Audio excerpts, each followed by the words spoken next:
Toda vez que a gente fala sobre liderança, isso significa que nós estamos liderando outras pessoas. Outras pessoas estão envolvidas. Como eu sempre gosto de dizer, essa liderança em relação a outras pessoas nem sempre envolve hierarquia, do tipo, eu sou o seu líder em uma empresa, mas pode envolver uma liderança contextual, onde num determinado contexto, eu sou a figura que estou puxando essa liderança e as outras pessoas de alguma forma estão sendo influenciadas por aquilo que eu faço. Sempre que a gente fala de liderança, a gente está falando então desses diversos contextos. E aí você pode aplicar o que a gente vai ver nessa aula no contexto que mais te cabe. Tá? O importante aqui é a gente entender que a liderança, o contexto de liderança em si, o conceito de liderança, ele foi mudando ao longo do tempo. Você já deve ter ouvido falar que manda quem pode e obedece quem tem juízo.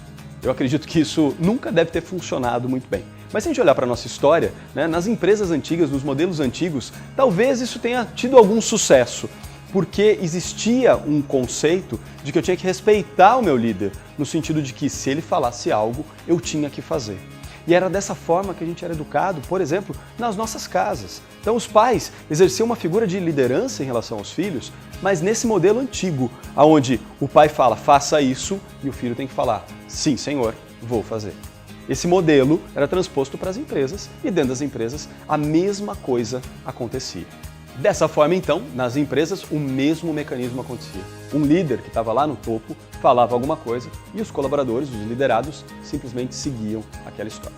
Você já deve ter percebido que hoje isso não funciona mais, nem num contexto empresarial, quanto num contexto familiar.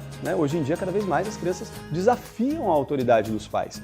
De uma forma, às vezes, não tão positiva, mas desafiam. No sentido de, para que eu tenho que fazer isso? As crianças estão mais questionadoras. E automaticamente, no contexto empresarial, isso também acontece. Quando o líder fala, faça isso, o liderado pensa, mas será que eu quero fazer? Será que eu gosto de fazer? Para que eu tenho que fazer isso? Por que eu vou fazer? E tudo isso começa a acontecer.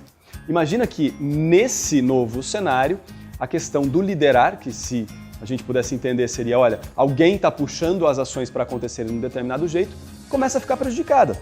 Porque agora as pessoas têm que entender esse contexto para ver se elas querem de fato colaborar e de fato atingir os resultados. O desafio do líder, então, é conseguir trazer essas pessoas para terem a vontade de fazer o que ele acredita ser certo fazer.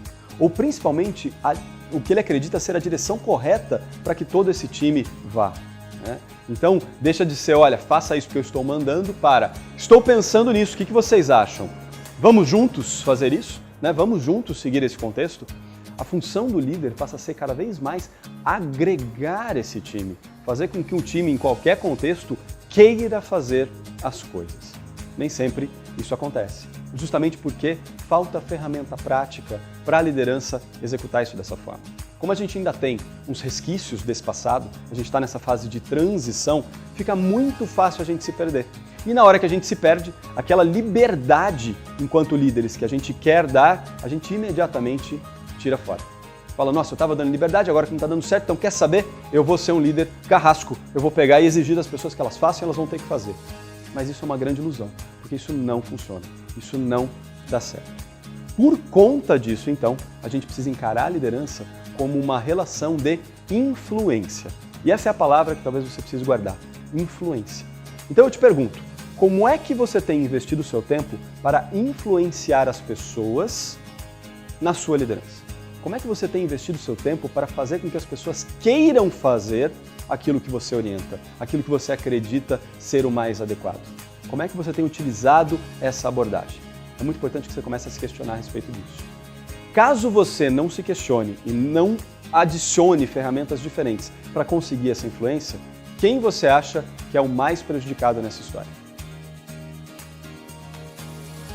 Se você disse que é você mesmo, acertou. Você é o mais prejudicado, porque imagina o seguinte, se você está exercendo uma figura de liderança num determinado contexto, é esperado de você o resultado. As pessoas ao seu entorno, não da sua equipe naquele contexto, mas as pessoas que estão...